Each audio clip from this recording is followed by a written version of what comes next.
Well, I mean, for example, when Kaepernick made the movie on Netflix and he compared the NFL draft to slavery, to a slave auction, what'd you think of that? Did it not look the same?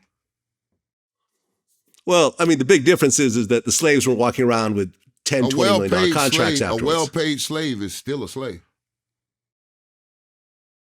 Okay. The house Negro that slept underneath master's roof, that got to drink lemonade, that wasn't out in the outhouse, was still a slave. So you would say it's the same thing? You still a slave. But you can quit the NFL, though. You could say, I'm done. Walk away from it. Oh, really? They ain't serving it. They ain't making that kind of money at construction or McDonald's. So it's a money thing. It's not a freedom thing. It's a money thing. It's a generational thing.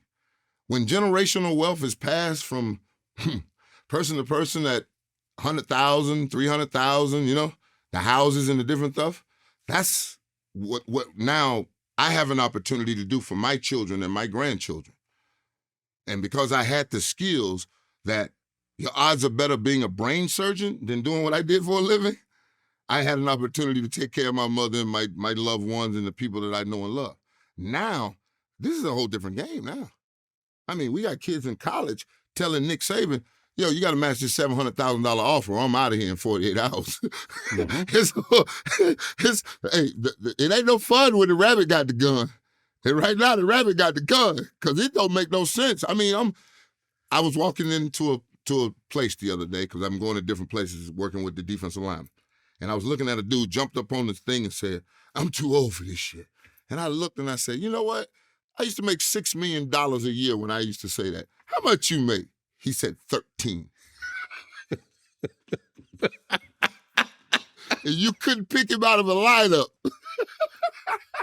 Unbelievable, right? So it's all relative. Like Reggie and them didn't make the money, but Joe Green them had summer jobs. Jim Brown worked as a stuntman in Hollywood and started the Black Stuntmen's Association with Bill Cosby out there in California. Mm-hmm. He made so much money off the field, he told Mr. Brown, I'm not coming back for that little bit of money you talking about paying me in Cleveland. I'm running the ball every down.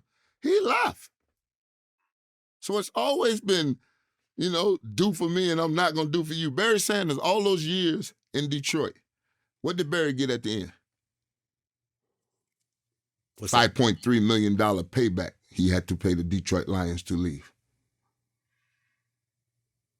Yeah, it's a lot of money. Got a better one for you. After 13 years in the National Football League, I wait 5 years to be inducted into the Hall of Fame, correct? Correct. Guess what else happens at 5 years? Your insurance just got turned off.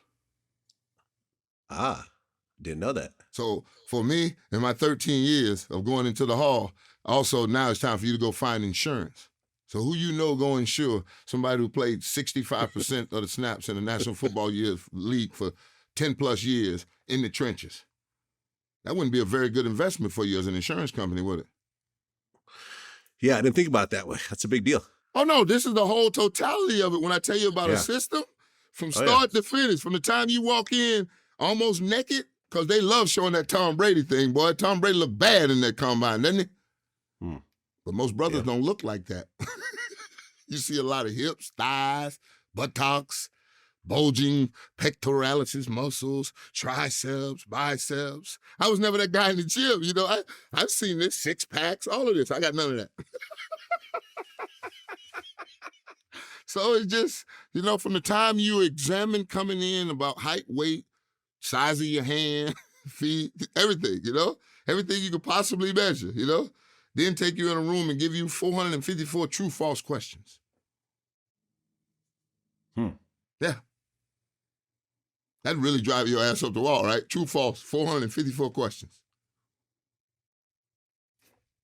But I couldn't find any other better job in the face of God's green earth.